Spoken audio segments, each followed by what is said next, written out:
بسم الله الرحمن الرحيم. الحمد لله رب العالمين، وبه نستعين على أمور الدنيا والدين، وصل اللهم وسلم على سيدنا محمد وعلى آله وصحبه أجمعين. أسعد الله صباحكم ومساءكم ولياليكم أينما كنتم وحيثما حللتم. ولا الله سوماليد ميلة جوجتان بإله سبحانه وتعالى هينكوان ما يلو عدي دبنبك الله كقادو عدي دان الله وفي انت بهان الله ديقو انت بوكت الله بوكسيو انت دمت الله ونحرستو والدين تان الله ونحرستو annagana allah nooga daba naxariisto dalka diinta dadka iyo dowladnimadaba ilaahay subxaanahu wa tacaala haynoo badbaadiyo. maanta waxaan ka hadlayaa qadiyadda baddeennii oo layna ku haysto. waxaan ka hadlayaa oo kale arrimaha dibadda ee Soomaaliya siyaasadeeda. waxaan kaloo ka hadlayaa cidda ay saameyn karto qadiyaddaani. markood baddii waa layna ku haystaa. ninka la yiraahdo Abiy Ahmedna haba yaraatee wax dib u noqosho ah arrintii uu ku hadlay iyo heshiiskii uu saxiixay kama samayn. bal heshiis wuxuuba muujiyey provocative ama provocation daandaansi hor leh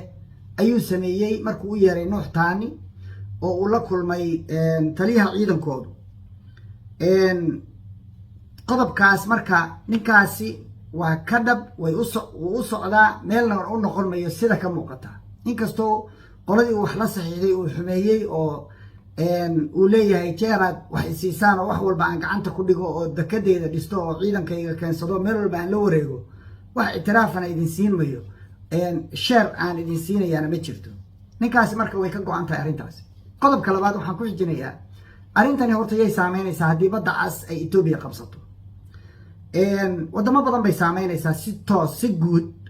laakiin waxay si gaar ah u saameynaysaa baqdin weyn ka qaba kuna khasban inay Soomaaliya la dagaalgalaan saddex wadan waa Eritrea iyo Djibouti iyo Masar. bal mid aan kelmada ka iraahdo. midda koowaad Djibouti aan ku hormaro. Djibouti haddii Ethiopia ay dhulka qaadato baddaas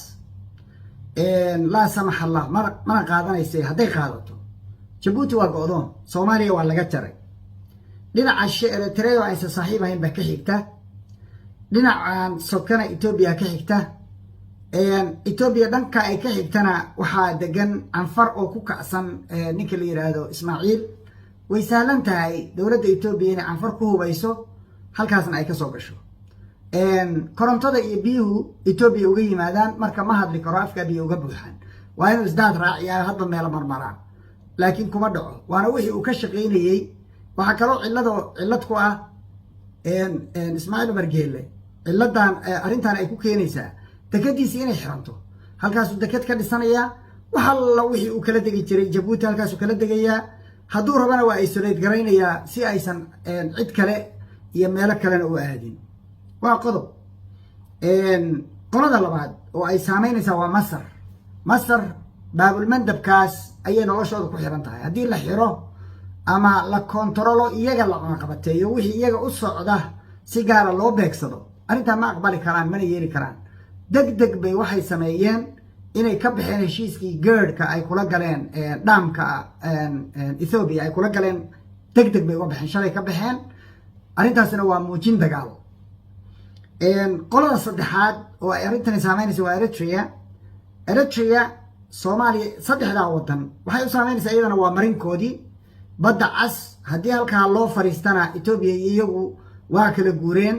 dagaal run ah bayna gelayaan. dhinacaasna isolation bay ka gelayaan. awalna caalamkao dhan ayaa isolation ku hayay. marka saddexdaa qolaba waxay ku khasban yihiin inay Soomaaliya garab istaagaan. Soomaaliya marka maxaa laga rabaa? iyadoo waxaa laga rabaa waxaa kaloo jira intaan taa u gudbin. Turki waxay diyaar u tahay Soomaaliya in difaacdo. warar baan arkayay meelaha lagu qorqoray laakiin aanan authenticationkiisa ahayn. Turki waxay diyaar u tahay inay difaacdo, laakiin waa inay heshaa heshiis cad oo difaac oo markaas qeexaya dalkan Imaaraadka la yiraahdo iyo iyagu say kala ahaan karaan markay difaacayso dalkaas. heshiis baa loo saxiixay Imaaraad. heshiiskaasi overlap buu ku samayn karaa. halkaa conflict baa ka imaan kara. inay ogaadaan bay rabaan. waxaa kaloo la mid ah oo arrintaa ka soo horjeeda joogitaanka Imaaraadka ka soo horjeeda ama عونادي وصوماليا سين لها أي صورة قلتها إنه كباق صدو إريتريا إن خطبتي مدحوينها waxaa ku jirtay hanagu khasbinina wadamo aan jeclayn inaan aadno horta arintaasi policy uu madaxweynuhu ku campaign gareeyay waa ka soo horjeeda maxaa yeelay madaxweynuhu wuxuu yiri adduunka oo dhan baan heshiis la ahay inkastoo aan sheegnay adduunka inaan lala wada heshiin karin oo waxyaabo badan oo isdiida ay jiraan ani badan sheegnay suurtagalna aysan ahayn adduunkana aysan ka jirin wadan policygiisa arrimaha dibadda ay tahay inay cid walba heshiis la yihiin madaxweynuhu hadal buu yiri wuxuu yiri anagu khasbinina wadamo aan jeclayn inaan aadno arinta waa la tafsiiray waa la qoray waa la kood gareeyay markiiba wuxuu ku xijiyay inuu Eritrea walba dareen qabtay inaan Soomaaliya caawimaadooda iyo aysan u baahnayn kadib markii ciidamadii ay soo tababareen si xun loo maamulay dhaqaale ay siiyeen ciidamadaasna aan la sheegin meel uu maray arintaas marka iyagoo ka xun waxaad ila akhridaa statementiga ay arrimaha dibaddu soo saartay paragraafka 3. The two leaders agreed to work vigorously through bilateral and complementary cooperation and within the framework of a wider regional complementarity. waxay yiraahdeen labada madaxweyne waxay ku heshiiyeen inay si adag u wada shaqeeyaan iyagoo dhex maraya heshiis laba dhinac ah ilaalinayana xasiloonida iyo wanaaga ama hagaajinta ama xurmaynta wider regional sida East Africa oo dhan in la wada shaqeeyo waxay ku dareen marka kelmad la yaab leh oo ay kaga jawaabayaan khudbadii madaxweynaha with patience halkaas waa deganaan waa inay ka muuqataa aadan caatifi ahayn degdeg uusan kugu jirin and constructive spirit hadalladaaduna waa inay leeyihiin energy positive oo aysan lahayn negative wax dhisaya while refraining marka iyadoo waliba laga baaqsanayo from a reactive posture boolo xooftayn ismuujmuujin maaragtay bajin gorayo khaakhlayn Ethiopia la handadayo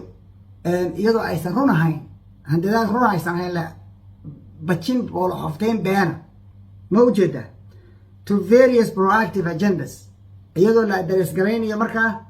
ajendayaal kala duwan oo kulligood daandaansi iyo maagis ku dhisan halkaas waxaa laga garanayaa oo aan ka akhriyeynaa if you read between the lines waxaan ka akhriyeynaa madaxweynuhu inuusan Eritrea jeclayn inay ka fahmeen Egyptina sidoo kale Egypt markiiba waa dagaal gashay oo waa taas jartay xiriirkii ay la lahayd Ethiopia markay dareentay threat waxay kaloo dareemayaan inuusan serious ka ahayn madaxweynuhu dagaalka ka dhanka Ethiopia why marka koowaad dadkiisi inuu kiciyaa laga rabaa madaxweynuhu oo nationalistic speeches wadaniyeyn dadkoo dhan la kiciyo kulli dadku waa garab taageen madaxweynaha waana taageersan yahay arrinta guri kasta waa inay gashaa dareenku waa inuu gaaraa cid walba waa inay dareentaa in dalkeedii iyo waxeedii la qaadanayo madaxweynuhuna iyada uu u hadlayo difaac ugu jiro markuu intaas sameeyo waa inuu ku xijiyaa inuu ka qaado tallaabooyin sida Masar ay uga qaaday Ethiopia tallaabooyin run ah oo ay ugu horeyso kuwii jilicsanaa oo fududaa sida diyaaradooda la kansalo xiriirka ganacsiyo la jaro safiirkooda la yiraahdo orod consultation aad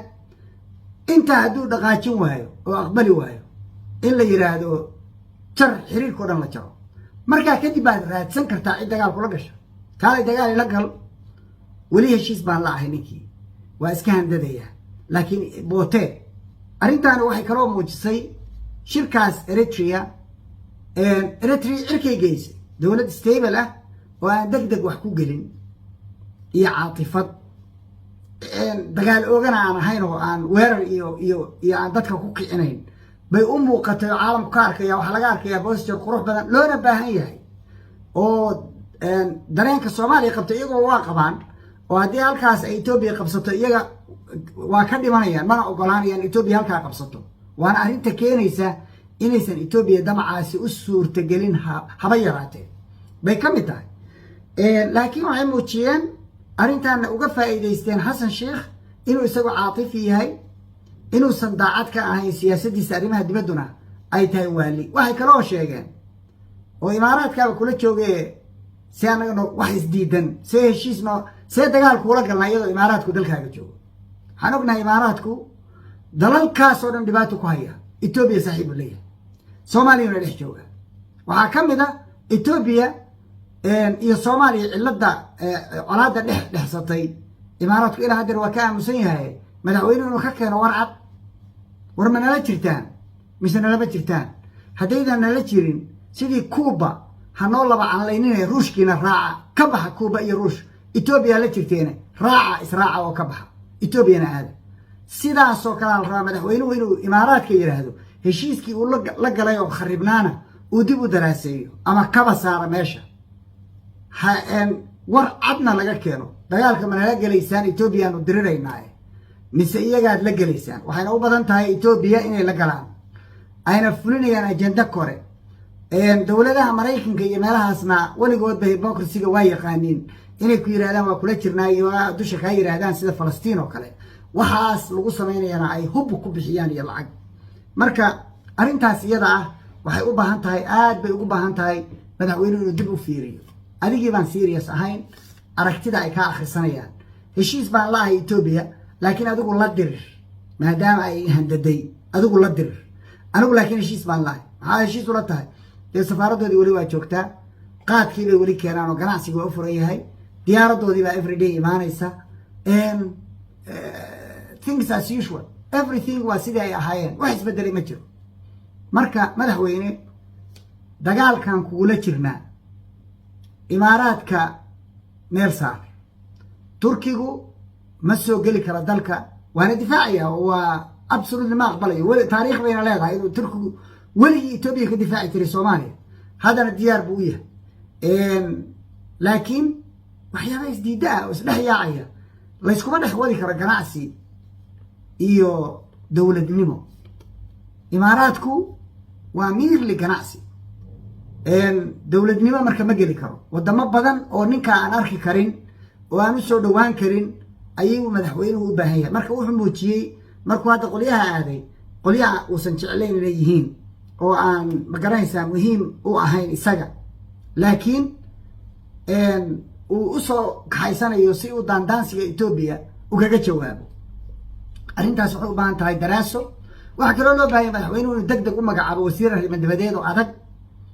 wasiirkaas oo isagu noqda ninka safarada gelaya madaxweynaha ma ninka safarada gelaya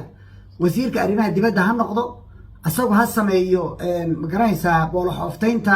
iyo wareegga iyo international pressure-ka laakiin tallaabooyinkan ka horeeya madaxweynuhu ha qaado